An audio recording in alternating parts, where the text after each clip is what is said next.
बच्चे को नहीं इलाज। याद रखने ऐसा बच्चों को ये इंजेक्शन मार मार के बेड़ा गर्क करते हैं, आपकी सोच भी नहीं है। तो इसलिए इन चीज़ों को आप सोचें और अपने बच्चों से अपने आप घर वालों से प्यार करें। ये देखें, ये इलाज करेंगे, ये देखें, ये इलाज करेंगे, जो ये इलाज करेंगे उसको कितना क्या कुछ कर दिया। देखें देखें क्या कुछ कर दिया। अब देखें ये इलाज करेंगे, उसकी प्रॉब्लम क्या है और उसका इलाज क्या कर रहे हैं। तो पकड़ के छितर मारने चाहिए कि नहीं मारने चाहिए। ये कौमों को गुमराह कर रहे हैं बेसिकली, ठीक है। तो जब कौमों को गुमराह करने वाले कौन, शैतान, ये शैतान WHO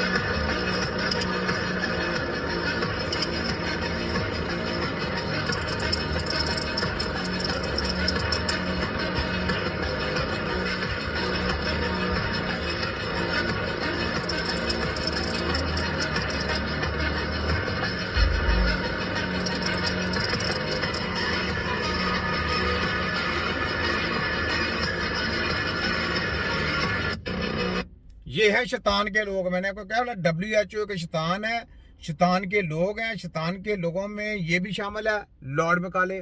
ये लॉर्ड मैकाले जिसने निज़ाम तलीम सारा चेंज किया। उसके बाद ये WHO का अपना अदारा है, जिस जो आप पंजाब हेल्थ और वफाक हेल्थ ने अपनी तस्वीरें भी इसमें लगाई हुई हैं, आप चेक कर लें। वफाक हेल्थ पंजाब, ये देखें सांप, ये देख रहे सांप, ये सांप। और जाकर पंजाब हेल्थ को भी चेक करें, ये कलर में देखें, ये सांप, ये देखें, ये WHO है। WHO सांप का निशान उन्होंने दिया। सांप का निशान वही देते हैं जो शैतान के लोग होते हैं। शैतान की ये एजेंसी है, शैतान की कंपनी है, शैतान इसको हैंडल करता है। इसके पीछे दज्जाल के लोग हैं। दज्जाल के लोगों का तल्लुक किसके साथ है? यहूदियों के साथ है। यहूदियों का प्रोपेगेंडा करने के लिए पाकिस्तान में क्या पूरी दुनिया में उनकी एक एक शाख खोली गई हुई है। कौन सी? हेल्थ के नाम पे। और हेल्थ के नाम पे गुमराह किया जाता है, जो डॉलर मिलते हैं इनको। पूरी दुनिया को उन्होंने कंट्रोल किया हुआ है यहूदियों ने। ये कंट्री ऐसे नहीं उधर है, कंट्री उधर है, पूरी दुनिया में शाखें उनकी चली। तो बाईकाट कराएं इनको। वफाक हेल्थ पंजाब हेल्थ को ताले लगाने हैं, ठीक है। क्यों वफाक हेल्थ वालों, पंजाब हेल्थ HEC वालों, तुम्हारे सबकी ऐसी कितनी छोटा गेम हूँ। जब तक जीऊंगा शेरों की तरह जीऊंगा, लेकिन तुम्हारा मैंने तिया पांचा और कीमा बना के छोड़ना है। तुमको नहीं छोड़ना मैंने, याद रखो। तुम चाहे लेफ्ट हो, राइट हो, वाइट हो, साइट हो, जहां घूमना है घूम जाओ, मैं छोड़ूंगा नहीं तुमको। ये मेरा तुमसे वादा है, मैं नहीं छोड़ूंगा। ये ले, ये सुने। औरत की इज्जत पर राजादार हिंदू ने हमला किया। मोहम्मद बिन कासिम बचाने आए। जब हिंदुस्तान आए, फौज थोड़ी थी, इलाका थोड़ा था। राजादार की फौज बहुत ज्यादा, और फिर अपना अरब छोड़ के यहाँ आके हिंदुस्तान में उसके इलाके में उस पर हमला करना, हालात खराब थे। मोहम्मद बिन कासिम परेशान है। एक बुजुर्ग ने देखा, आने लगे परेशान क्यों हो? कहने लगा, सोचता हूँ इलाका भी उसका, फौज भी उसकी, मेरे फौजियों को तो रस्तों का भी नहीं पता, कैसे जंग करेंगे, किधर से आएंगे, और फिर हमें जुबान भी नहीं आती, कैसे काम होगा, डर रहा हूँ। 2-4 दिन गुजरे तो मोहम्मद बिन कासिम बशाश हो गए। वाह। बुजुर्ग कहने लगे, खैर है, बड़े खुदमतमईन हो गए हो। कहने लगे, बस राजादार हमसे मुकाबला नहीं कर सकता, राजादार हमारे मुकाबले में खड़ा नहीं हो सकता। वो गिरा के गिरा, वो लड़खड़ाया के लड़खड़ाया, रेगा हो जाएगा। आपको कैसे खुशखबरी मिल गई? कहने लगे, मुझे पता चला है कि राजादार ज़हन का गंदा है। वो तो चचा की बेटी को नहीं छोड़ता, मामू की बेटी को नहीं छोड़ता, खाला की बेटी को गंदी नजर से देखता है। इसका ज़हन गंदा होता है, वो किसी का मुकाबला नहीं कर सकता। वाह। तो बुजुर्ग कहते हैं, मैं समझ गया कि वाकई से फतह होगी। ये है ईमान जो जिसके जिस्म में, जिसके अंदर ईमान ताज़ा होता है ना, ठीक है। जो जिहादी लोग डट जाते हैं, ठीक है। अभी देखे ना गजा के ऊपर क्या कुछ हो रहा है। यकीन करे, सिर्फ पाकिस्तान में हमारे जैसे कोई बंदे हो जाए ना, 10-15 बंदे, मैं कहता हूं मैं काया पलट दूं इनकी, काया पलट दूं काया। ये जितने सबसे पहले मैं पाकिस्तान में गद्दार है सबको फांसी पे लटकाऊं, सबको। देखे फिर सफाया होता, फिर उसके बाद देखे मब्बे वतन ऑटोमेटिक पैदा होते, समझे। तो ये बात है, जब कौमें जागती है ना तो फिर बहुत कुछ होता है। फिर उसके बाद देखें, फिर ना इसराइल की आवाज आनी, ना चू की आवाज आनी, ना अमेरिका की आवाज आनी है, ना ये मूत्रवासियों की आवाज आनी है, सिर्फ अहद कर लेना चाहिए कि बस पे जंग है, बस शहादत का जज्बा, बस नारा तकबीर, उसके बाद तैया पांचा देखें। ठीक है, सुने जरा। कश्मीर की आजादी हो रहा, फलस्तीन में आग क्यों लगी हुई है? मुसलमान जब तक ज़हन का ठंडा है कमजोर है, कमजोर है।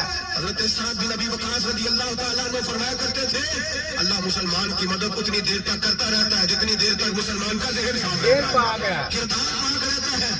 इसलिए मुआशरे में लगी है। नौजवानों, तुम कहते हो कामयाबियां नहीं मिलती। और मिर्जा टूटी पता क्या कहता है? कहता है बाबे किधर है, फलाना किधर है, अपने अंदर साफ करनी है पहले, बाबे फिर मदद करते हैं। बाबे तो मदद तब करेंगे ना जब अंदर ही साफ नहीं है, तो अंदर ही भूख है, अंदर ही आपके क्या कहते हैं कि मुकबर सारे रले हुए हैं, शैतान के लोग रले हुए हैं, तो बाबे वहां पे क्या करेंगे ना, सारे तो मुकबर रले हुए हैं। तो इन्होंने क्या फतह करनी है? हिजड़े है ना, मुकबर हिजड़ों को कहा जाता है। हिजड़े जब हिजड़े होंगे तो कौमों में, तो वो फिर वहां पे कौमें फतह नहीं हासिल करती। तो जब कौमें फतह हासिल करती हैं, जब इंसान के अंदर पुख्ता यकीन हो जाता है, फिर बुजुर्गान दीन भी जाग जाते हैं, फिर अल्लाह की ताकत भी साथ मिल जाती है, फिर होता है। क्यों मिर्जा टूटी?